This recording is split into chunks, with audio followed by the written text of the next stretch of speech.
பக்தி ஒளி நேயர்களுக்கு அடியேன் கோவிந்த பட்டரின் கோடானு கோடி நன்றிகள். நீங்கள் எதிர்பார்த்து கொண்டிருந்த மார்கழி உற்சவம், மார்கழி பஜனை 16ஆம் தேதி ஸ்டார்ட் ஆக போகுது. சந்தோஷமா குதூகலமா இருக்கும்ல.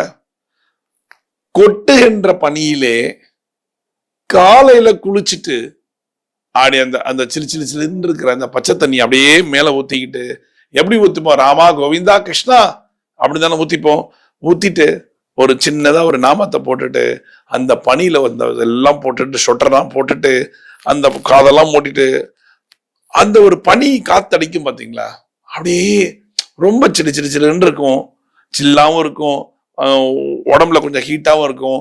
அப்படியே அந்த பக்கத்துல இருக்கிற ஒரு கோவில் போயிட்டு அந்த மார்கழி பஜனையை கலந்து அந்த மார்கழி பாடல்களை பாடிட்டு கடைசியில ஒரு பொங்கல் கொடுப்பாங்க, சுட சுட அந்த தொன்னையில. அந்த தொன்னையை வாங்கி அப்படி இந்த வாயில போடும்போது என்ன ஒரு தேவாமிர்தம் இருக்கும், வீட்டுல செஞ்சா கூட வராது. இந்த மார்கழி மாசத்துல என்ன பண்ண போறோம், 30 நாளும் நாம் என்ன செய்ய போகிறோம் அப்படிங்கறத இப்ப சொல்ல போறேன். முதல்ல யாரால முடியும் அவங்களெல்லாம் சோம்பேறித்தனத்தை பார்க்காமல் காலங்காத்தால ஏந்திரிச்சு குளிச்சுட்டு கோயில் போயிடுங்க. 1 ஹவர் தான் இல்ல 1.5 மணி நேரம் அந்த பஜனையில நீங்களும் இருந்து கலந்துட்டு வந்தீங்கன்னா அந்த மனதில் இருக்கிற ஸ்ட்ரெஸ் எல்லாமே போயிடுங்க. அப்படியே ஃப்ரெஷ்ஷா இருக்கும். செஞ்சு பார்த்திருக்கீங்களா? ஒவ்வொரு வருடமும் உங்க வீட்டுல இருக்கிற பாட்டிக்கு உடம்பு முடியாது, ஆனாலும் இந்த மார்கழி மாசம் மட்டும் ஏந்திரிச்சு கிடுகிடுன்னு ஒரு ஹாட் வாட்டரை போட்டு குளிச்சுட்டு ஓடுவாங்க பாருங்க. அந்த கொஞ்சோண்டு பொங்கலா இருந்தாலும் அதை எடுத்துட்டு என் பேர பிள்ளைக்கு பிடிக்கும், என் பேத்திக்கு பிடிக்கும், என் பிள்ளைக்கு பிடிக்கும்னு எடுத்துட்டு வராங்கல்ல, அதை நம்ம ருசிச்சு சாப்பிட்டுருக்கோம்ல. இந்த வருஷம் நீங்களும் போங்க, பாட்டியோட போயிட்டு வாங்க. அப்போ உங்களுக்கு தெரியும் அதோட வேல்யூ இல்லையா?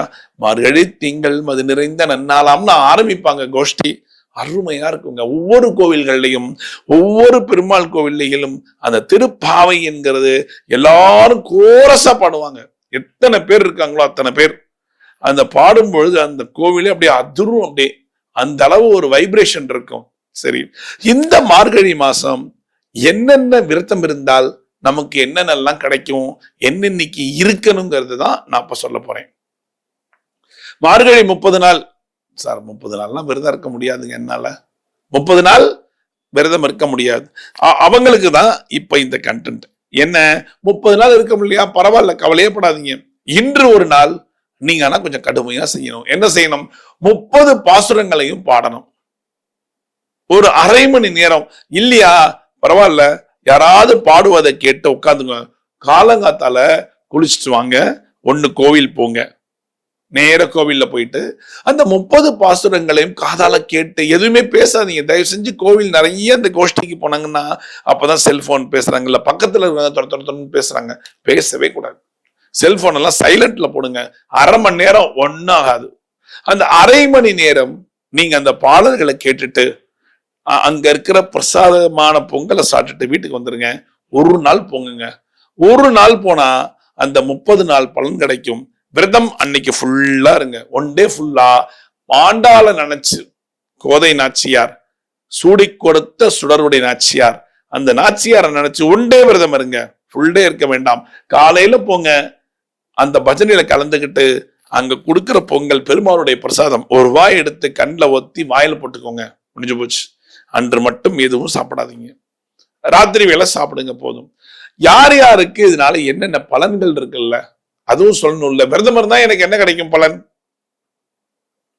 புதுசு வண்டி வாங்கினா பெட்ரோல் போட்டா ஆபீஸ் ஈஸியா போயிடலாம், அது பலன். இந்த பக்தியில என்ன பலன் கிடைக்கும் எனக்கு? நான் சொல்றேன் செய்யுங்க, ஆனா பலனை எதிர்பார்த்து விரதம் இருக்காதீங்க. ஆனா என்ன பலன்? நீங்க விரதம் இருந்தா என்ன பலன் கிடைக்கும்? உங்க வீட்டுல யாருக்காவது கல்யாணம் ஆகாம இருக்காங்களா? வேண்டிண்டு விரதம் இன்னைக்கு 1 டே இருங்க, சீக்கிரம் கல்யாணம் ஆகும். சீக்கிரமே சுபமஸ்துங்கிற மாதிரி ஆயிடும். அடுத்தது குழந்தை பாக்கியம். கல்யாணம் ஆகி 5 வருஷம் 6 வருஷம் ஆச்சு, குழந்தை பாக்கியம் கொஞ்சம் கூட இல்ல, எவ்வளவோ ட்ரீட்மெண்ட் போயாச்சு.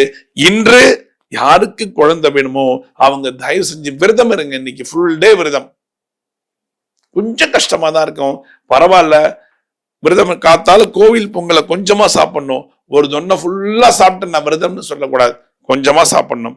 விரதம் இருங்க, இருந்து அன்னைக்கு ஃபுல்ஃபில் பண்ணிட்டு சாயங்காலம் அதாவது நைட் 8 மணிக்கு மேல தோசையோ இட்லியோ சாப்பிட்டு விரதத்தை முடிச்சுக்கோங்க. இது யாருக்கு? விரதம் இருக்க முடியாதவர்களுக்கு. சரி, என்னால கோவிலே போக முடியாதுப்பா, நான் என்ன பண்ணலாம் சாமி? ஒண்ணும் பண்ணாதீங்க. வேலையா இருக்கீங்களா? பரவாயில்ல, உங்க வேலையை பாருங்க.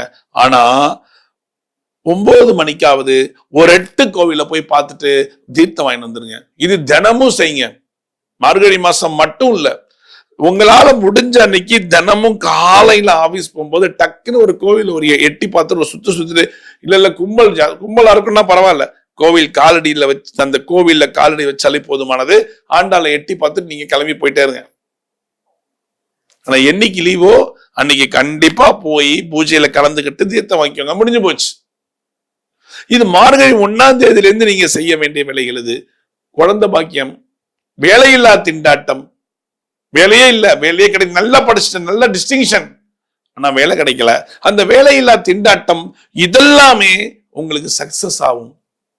நிறைய சொத்து தகராறு, பணத்தகராறு, தேவையில்லாத கடன் பிரச்சனை, கடன்ல போய் மாட்டிக்கிட்டேன், எல்லாத்துக்கும் இன்னைக்கு 1 டே ஃபுல் விரதம் இருக்கணும். ஆண்டாள நினைச்சு வேண்டிக்கணும், வேண்டுதல் பண்ணணும். போட்டுட்டு ஃபுல் டே விரதம் இருங்க. இருந்தீங்கன்னா உங்களுக்கு அருமையான ஒரு சக்சஸ் கிடைக்குங்க. இன்று நீங்க அதே மாதிரி விரதம் இருக்கிற இன்னைக்கு என்ன செய்யணும்னா, ஒரு பால் பாயசம் செய்யுங்க, இல்ல ஒரு சக்கரை பொங்கல் செய்யுங்க, ஏதாவது ஒரு ஸ்வீட். நாங்க 2 பேரும் வயசானவங்க, எங்களால பண்ண முடியாது, வாங்கி வைங்க ஸ்வீட் போதும். சரி, வயசானவங்க எப்படி இருக்கலாம் விரதம்? ஒண்ணுமே இல்ல, நீங்க பெட் ரிட்டனா இருந்தா உங்களுடைய மனசு ஃபுல்லா ஆண்டாள்கிட்ட விட்டுருங்க. இல்ல வீட்டுக்குள்ளேயே நடமாட்டமா இருப்பேன் அப்படின்னா நீங்க சொல்லக்கூடிய மந்திரம் ரெங்கா ரெங்கா ரெங்கா ரெங்காங்கிற மந்திரத்தையும் சொல்லுங்க.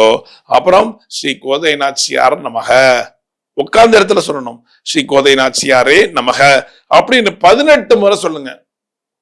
இல்லைங்க நான் ரொம்ப வயசாயிடுச்சுங்க, என்னால சொல்ல முடியாது, கண்களை மட்டும் இறுக மூடிக்கொள்ளுங்கள். அந்த ஆண்டாளுடைய உருவத்தை கண்களை நினைங்க, அப்படியே கண்ணை இறுக்கி மூடுங்க, கோதை நாச்சியாரை பத்தி நினைங்க. உங்களுடைய பார்வையில நிழலாக ஆடிக்கொண்டிருப்பாள் கோதை நாச்சியார். ஏன்னா நீங்க அந்த கோதை நாச்சியாரை பார்த்து பார்த்து உங்க மைண்ட்ல செட் பண்ணிட்டீங்க, இப்படிதான் இருப்பா கோதை நாச்சியார்னு. நான் எதுக்கு கண்ணை முடிக்கும், இறுக்கி முடிக்குங்க கண்ணை. அந்த ஆண்டாளுடைய நடமாட்டம் உங்களுக்கு கண்டிப்பா தெரியும். இந்த 30 நாளும் ஆண்டாள் நம்மோடு இருந்து பேசக்கூடிய ஒரு மிகப்பெரிய ஒரு தெய்வம் ஆண்டாள். இருக்கீங்களா? 30 நாள் இருக்க வேண்டாம், ஒரு நாள், ஒரே ஒரு நாள் ஸ்டார்டிங்ல.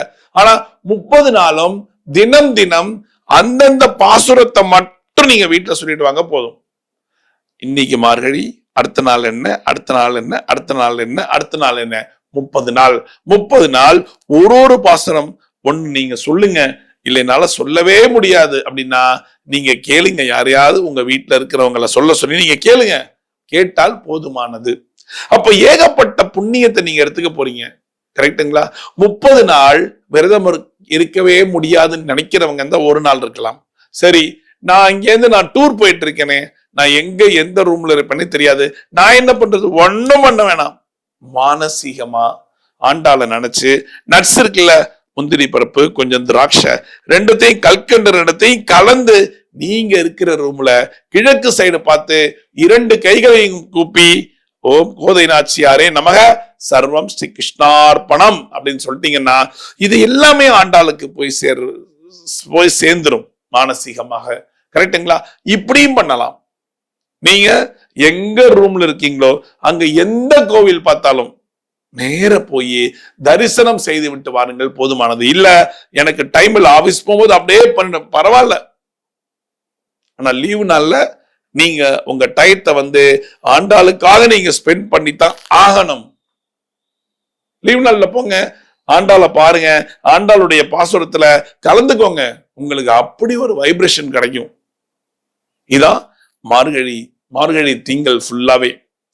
இந்த மார்கழி மாசம் நீங்கள் சீக்கிரம் எழுந்திருக்கணும். 4:30 மணிக்கெல்லாம் எழுந்திரிச்சு கொட்டுகிற குளிரிலே குளிச்சுட்டு போங்க, ஒன்னும் ஆகாது, எல்லாம் அந்த இறைவன் பார்த்து கொள்வான். செய்றீங்களா? மார்கழி மாசம் 1ஆம் தேதி நீங்க செய்ய வேண்டியதெல்லாம் நான் சொல்லிட்டேன். அருமையா செய்யுங்க. ஆண்டாளுடைய அனுகிரகத்தை வாங்கிக்கோங்க.